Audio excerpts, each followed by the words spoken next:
to tell and in what order to make buying easy. And I'm gonna give you a hint. They probably try to find common ground first and then use that as a springboard to present your offer as the solution to their specific problem, right? So just fill in the details and you've got yourself an on-demand sales experience. All right, here's a pro tip.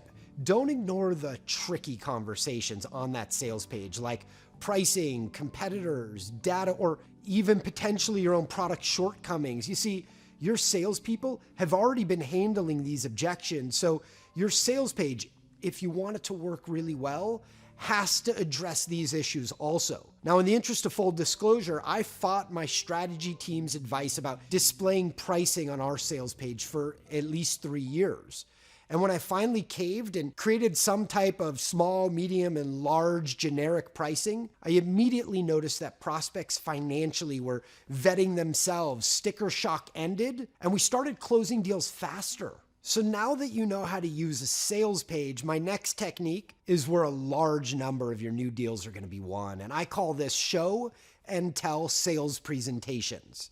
While transitioning from face-to-face to remote sales, I always think about Donald Miller and how he teaches at Business Mastery that people are drawn to clarity and away from confusion, which means in this new world of remote sales, your biggest obsession needs to be moving each and every prospect away from confusion and then closer to clarity. But before I can show you how to deliver that type of epiphany, let's discuss what typically happens when a proposal is submitted for approval.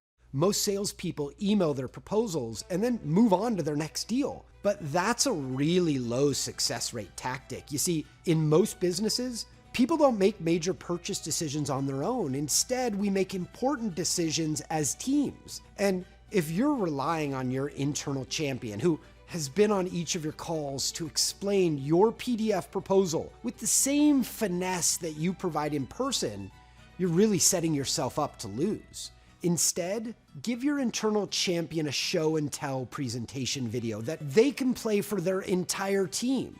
Now, all you have to do is put your salesperson on camera while sharing your proposal at the same time and then walk your prospect's entire team through your proposal with the right level of clarity, certainty, and of course, excitement. To do this on the fly, I use a simple tool called Soapbox by Wistia that also can show you which prospects watch your video and for how long, including the parts they skip or rewatch. Now, my sales team, we use this tool to prioritize which leads are ready to buy right now.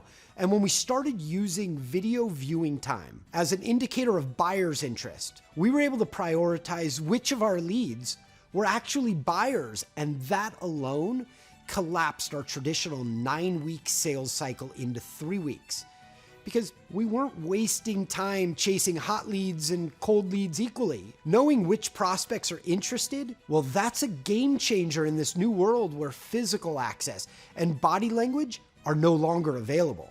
And my final video strategy knocks down one of the biggest limiting beliefs that people have about video. You see, far too often, people fool themselves into believing that they need to have an expensive camera to get started, but at the beginning, I prefer you use what you got and start creating video with your phone.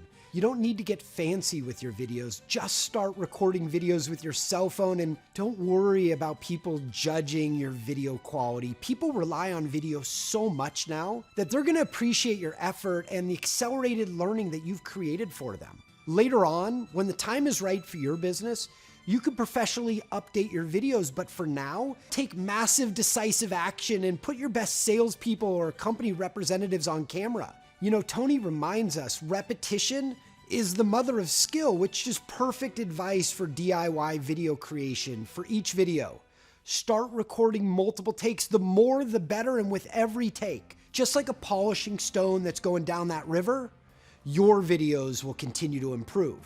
Now, before I wrap up, you have to remember to be competitive in this new world, you need a sales page for on-demand buying experiences. You need show and tell presentation and proposal videos. You need covert viewing data that'll help you prioritize lead follow-up.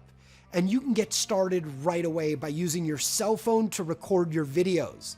So now you know my top 3 strategies for increasing revenue in this new world where salesperson access is at an all-time low. Let's go. Roland Frazier is an investor and a business strategist who drives growth and scale in his companies with the intention of exiting within 3 to 6 years. You might recognize his name as he has owned 5 different Inc. magazine fastest growing companies in 5 different industries. As you're about to hear, your business has 3 options right now: freeze and fail, fumble and maybe survive, or fight and grow. Here he is with strategies on how you can fight and grow now so that when things go back to normal, your business will thrive. Hey, Roland Frazier here from All Channels Media, and I wanted to talk with you a little bit about 3 strategies for dealing with the current business environment that we're in right now. What we're looking at, number 1, is it's really important to have runway. And what is runway? Runway is we don't know how long this thing is going to last. It might last 90 days, 30 days, 3 months, we don't know. So what we want to do is we want to have enough runway, meaning that we want to have enough cash in our business to be able to survive if we are not experiencing growth through this. There's some very lucky companies that are actually growing as this situation unfolds, like online learning companies and shipping companies and grocery delivery companies and things like that. But there are also many businesses who are feeling the hit from having to close their business or move remote or even not be able to operate business at all. So the very first thing that you want to think about is, am I going to be able to have enough cash to survive this? And we look at this like a startup. Startups raise capital so they have enough runway to cover what they call their burn, the amount that they're going negative each month. So to know where your runway sits, you have to take the cash that you've got now and then say, how much is my monthly income? And subtract from that your monthly expenses. If it's positive, that's great. You don't have to worry about runway. Your runway is infinite. But if it's negative, if your expenses exceed your income right now, then you do have a limited runway. So you divide that monthly negative amount into the cash that you've got right now, and that's how many months you have to go.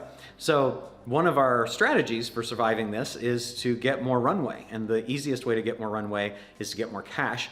Easiest way to get more cash is in phases. You can go get credit cards that allow cash advances. That's good for very, very short term.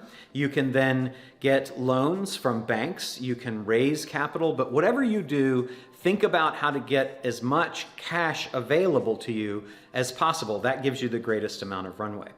The second strategy is to know your cash flow. So we talked about cash flow determining runway. One of the ways